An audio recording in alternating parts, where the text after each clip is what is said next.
Hi there and welcome back to day 9 of the 12 Days of Christmas Watercolor Challenge.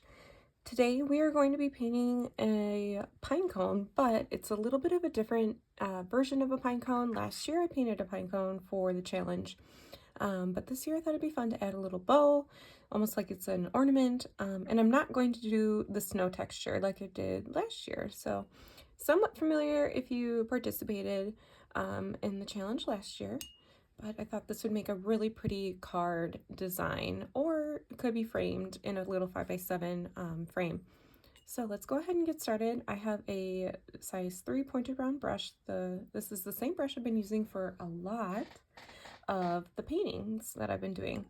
I'm actually going to start with our bow. I don't know why, that's just what it feels right to me right now. So I'm going to be working with a red bow.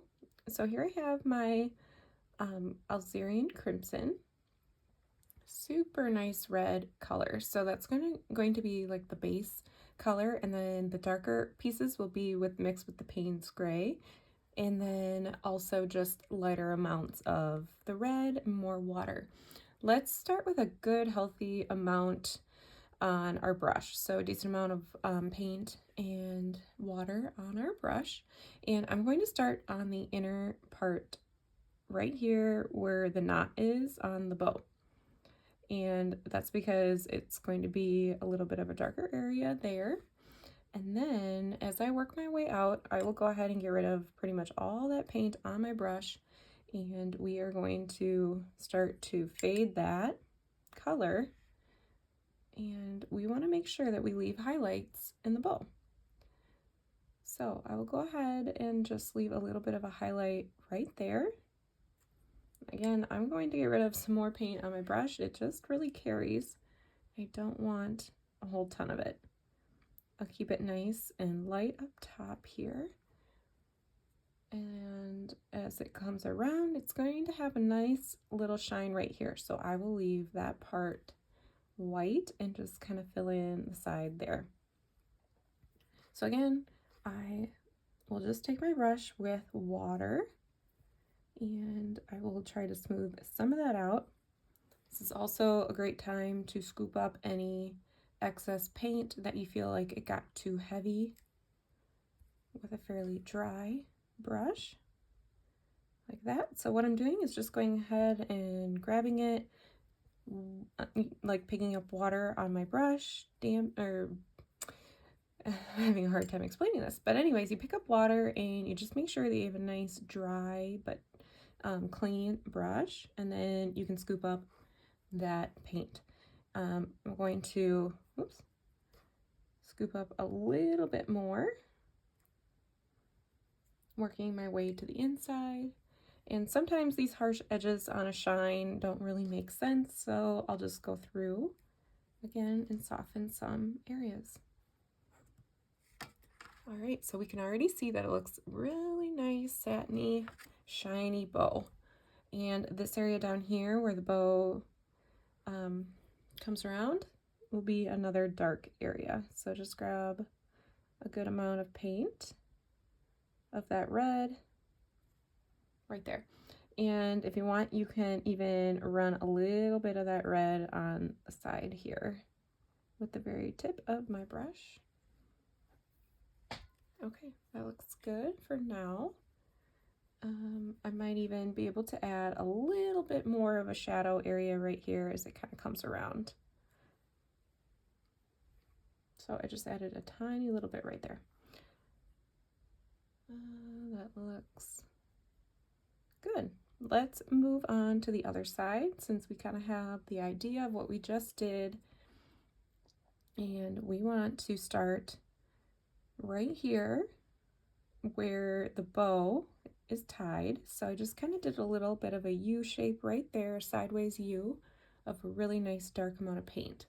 And another place that's nice and dark, since I have a lot on my brush, is right underneath the inside of this curled up bow. Now I'll go ahead and get rid of a lot of that paint on my brush and just start to smooth it out so it's not quite so dark everywhere. Right there. Same thing, just going to pick up more water And now I will use that to help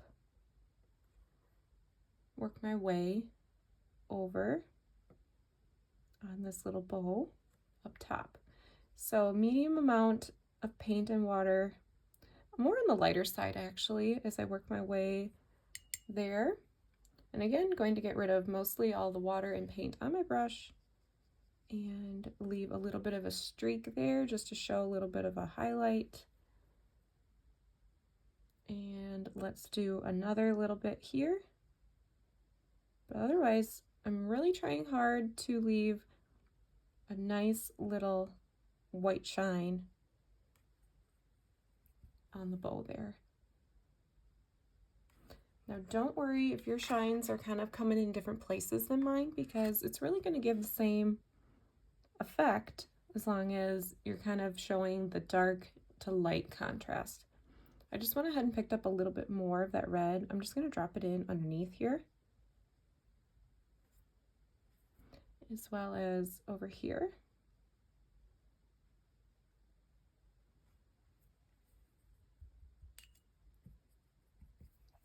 Okay, that looks pretty good. Pretty good for now, I should say. So next, let's go through and do this little tail. And I'm going to pick up a decent amount of paint and paint that right underneath. This will make a lot more sense with the dimension once we add a little bit more of the Payne's Gray into our reds. I'm just kind of mapping out my shadows and the highlights for right now. So just kind of that nice medium amount. Get rid of that paint and water on our brush. Show a little bit of a highlight as it kind of comes around and down.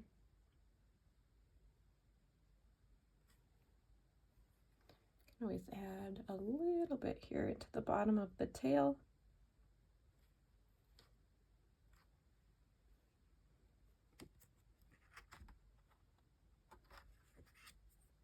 All right, we have another loop here of our bow. So there's going to be a nice shadowed area right above where this little strand sits. So we'll do a nice dark line there. And another dark line here that shows a fold line. And there's going to be a little bit of a shadow in here too, but I'm not going to paint that in quite yet. Now I'll go ahead and get rid of a lot of that paint on my brush. And let's start on the outer edge of our bow loop here. And I'm just going to start to work my way in. I'll get rid of more paint and keep it nice and bright at the top here. I think I got rid of way too much, so I got to bring a little bit back to help outline that piece. But again, I want to leave a nice bright white highlight up there.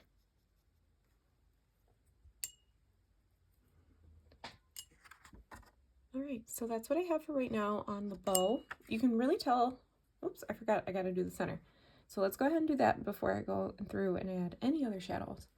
So let's grab a decent amount, and I'm actually just going to paint a few little dark lines.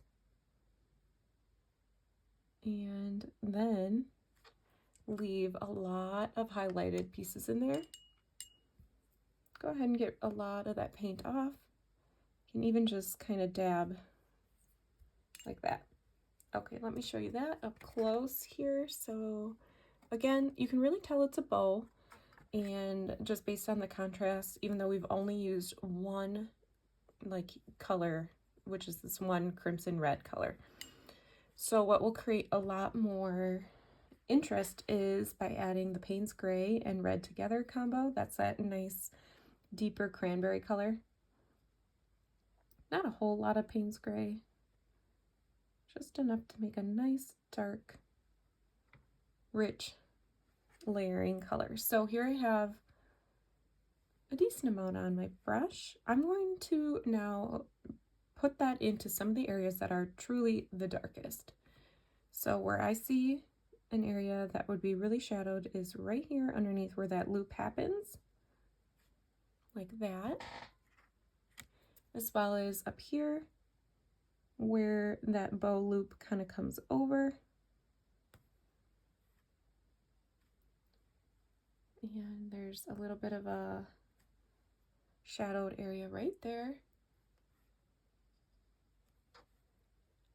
Let's see, I see another one kind of coming out from the center, and you can already see the dynamic red color that creates for more of a deeper red. So it's not just one flat color. So here I see another little shadow area there, kind of brings it over to the front. And let's see if I want to add some down here to that tail. And I think that looks pretty good. Maybe there's just one little emphasis on the crease there. I'd say it looks good, and we can always smooth that out. Let's just leave that there for now. So next, let's work on our pine cone. And I'm going to try and keep that pretty simple. What I'll do first is paint the lighter areas, which are these little pieces on the outline right here that are kind of like those little circle-y things. And I wanted to use the burnt umber. And it can also have a little bit of burnt sienna in there, so a little bit of that, kind of that warm reddish brown. And that's what's going to create those little shapes. So starting wherever, it doesn't really matter. We're just going to start to fill in all of those pieces that we see. So this will just take us a little bit of time here just to go ahead and fill those pieces in. Doesn't have to be super perfect or anything like that. Just go ahead, fill those in. And then we will go through and add the darker contrasted shadowed area of these pine cone pieces. And that will make it look a lot more like a pine cone. So again, I'll just grab some more of that. Hopefully this was kind of a easier tutorial, but I think it'll be a really pretty one. Again, like I said, to hang up or put on a console table somewhere for the holidays, because it's got that pop of red. I'm not sure if you use red within your holiday decor, but I know a lot of people do because it is a nice traditional Christmas color. So you could always paint your bow a different color if you use other colors more. So just look up online a different satin bow color of your choice and just try and see if you want to give that a try in a different color. Okay, so there I have all the light pieces there, and now we need it pretty dark. So the burnt umber and the Payne's gray, that's going to create that really rich dark shadowed area. Now I don't have like a ton of water, but I do have a lot of paint on my brush. And being careful not to run it into the areas we were just working on, you can start to fill in those little white areas. And it doesn't have to be perfect. They kind of do have these little, like, I don't even know what to describe that as, like a little arm that kind of goes back into the center of the pine cone, and it's kind of creating that fanning out effect. I like to leave a little bit of white around just to help define some of those areas. So I'll just show you up front, or up close here. And then I'll work my way down.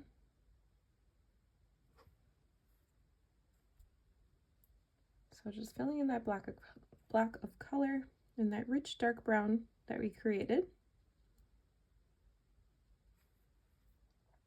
I think that white, even though it doesn't look as realistic, sometimes that white just helps really break up that dark color instead of only painting it all in that dark. And you can even vary your browns. Kind of do a little bit of a undershadow on some of those pieces that are kind of jutting out.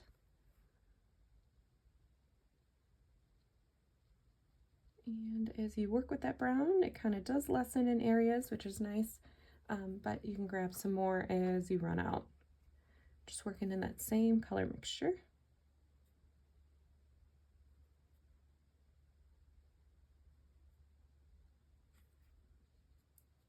Alrighty. Again, little pieces underneath. And now as we work our way down, it's just going to, those little arm shapes are going to start to fan downwards and out. So that's what I'm going to do, is kind of help fan some of those out, and some of these pieces are actually going to get a little more shadowed as they work their way down of the light areas that we already painted, so it's okay to kind of run a little bit over that. So see how basic that was, that I just painted in all those pieces but left a little bit of white flecks, and that really helps make it look like a pine cone even though you didn't put a ton of detail into that. So now we are going to do the branch, and it's going to look like it's sitting on a pine branch or on your Christmas tree. So here we are with our green. I have that sap green, super duper bright. It's almost like that grassy green. Not necessarily my favorite, so I'll go through and add a little yellow ochre to that just to help. I always feel like that makes it look a little more natural. For the lighter greens, you could add a little bit of brown. Makes it look even more natural. And I'll start with that mixture. And we are just going to use the tip of our brush to create little pine needles. Kind of some fun different directions. Again, having different layers of color is going to make a huge difference at the end. So try your best to fan it out. It does work best if you can start from the center and pull your brush out, even though I know sometimes it doesn't always work just based on the direction or the angle that you're trying to paint. So feel free to move your paper around as you need. We'll paint our little ornament string afterwards. So just leave a little bit. So here I am going to start to rotate my painting here. So here I have, I'm still working in only that one little green mixture because I will add more variety of color after I get that in. We have to paint the little wood branch that kind of comes down the center, but we want to show a little bit of that green that kind of goes over top. The reason I'm doing this first is because the green won't necessarily overlay that really dark color. So do some of that first.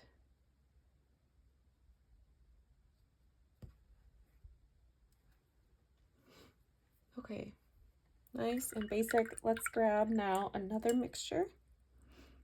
I'm actually going to go darker. So with the Payne's Gray, could add it to the mixture you've already created, but somehow make that same green and add in a little Payne's Gray. I always like to add a little brown.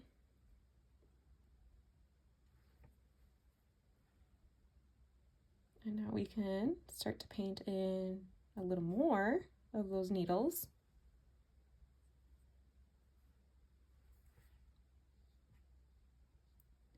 And now it's already starting to make a little bit more sense of the variety. Some can be longer.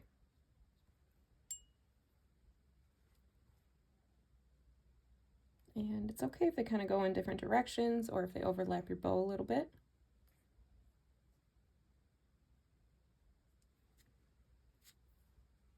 Let's grab a little more Payne's Gray now. I want to add that in a little bit more over here on the branch.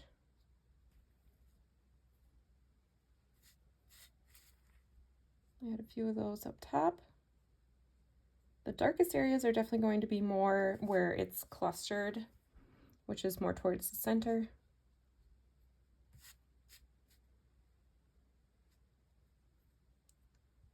All right, let's go through and do the branch. So a darker brown.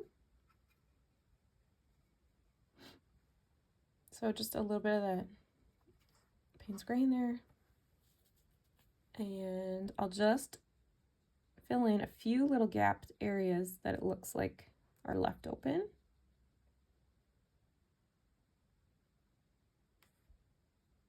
That.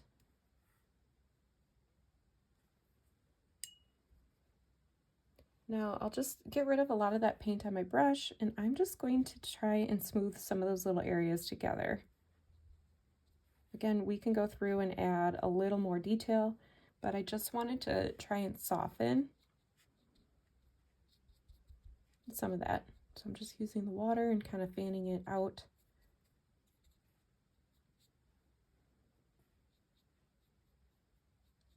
It's kind of a fun technique just to pull that paint that's somewhat still wet around on your paper.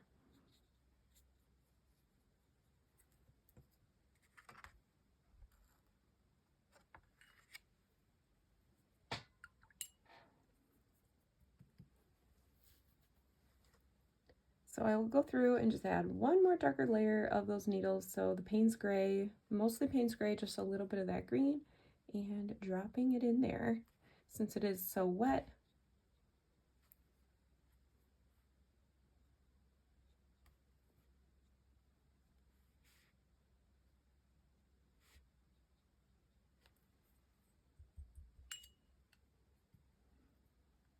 All right. And now it's totally up to you if you want to do a background color. I know that we need to do our string, which is just going to be a basic little brown that you have, kind of like a twine color. So let's add that. And see if you can kind of bring that in. Might have gotten covered up.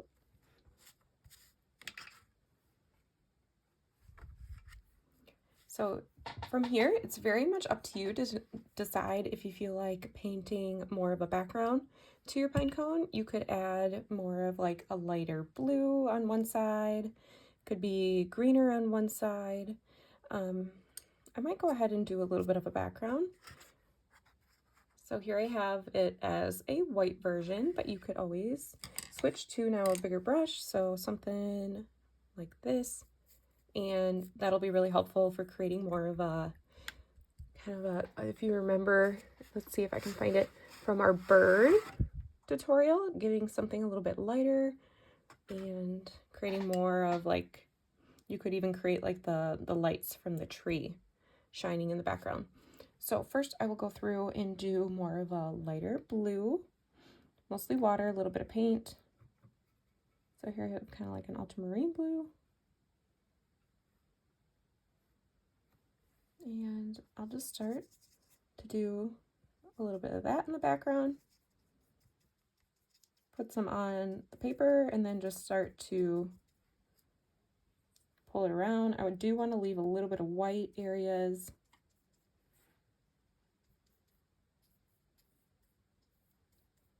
And then working the way up here. If your branch is mostly dry, you can run your brush to help bring that blue in.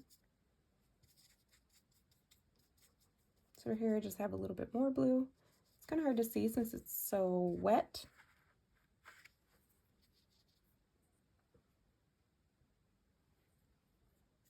Add some down here. I'm just getting my background pretty wet. The paper will probably curl as it dries, but that's okay. I can always flatten it within a frame or under a stack of books. There's a bunch of different ways that you can kind of flatten a warped watercolor paper. You can even iron the back side underneath like a towel. So again, just trying to fill in some of these areas by leaving a little bit of blue or a little bit of white.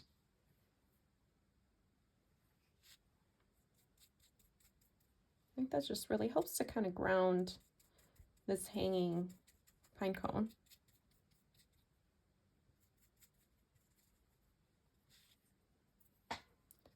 Let's see, I might drop in a little bit of blue while it's still wet. Add some down here.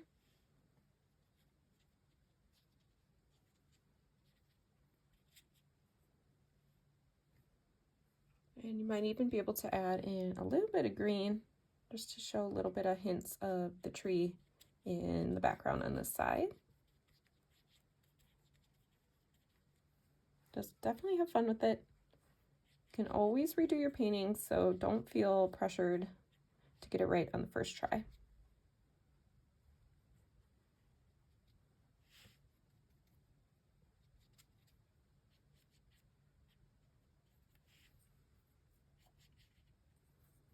Okay, there I have my hanging pine cone. Super simple idea for an ornament with a little bit of ribbon at the top, and I really do like the way that the background helped to kind of bring the attention into the pine cone without it feeling like it was just on a blank background. So give that one a try. I can't wait to see what you guys decide to do for the background, and be sure to post your paintings and tag me at Windswept Design Studio. Or if you need more details on how to contact me, if you don't have Instagram, I'll have all those details in the description of each of our videos down below. So can't wait to see all of your paintings from today, and can't wait to join you tomorrow in the next tutorial. See you all then.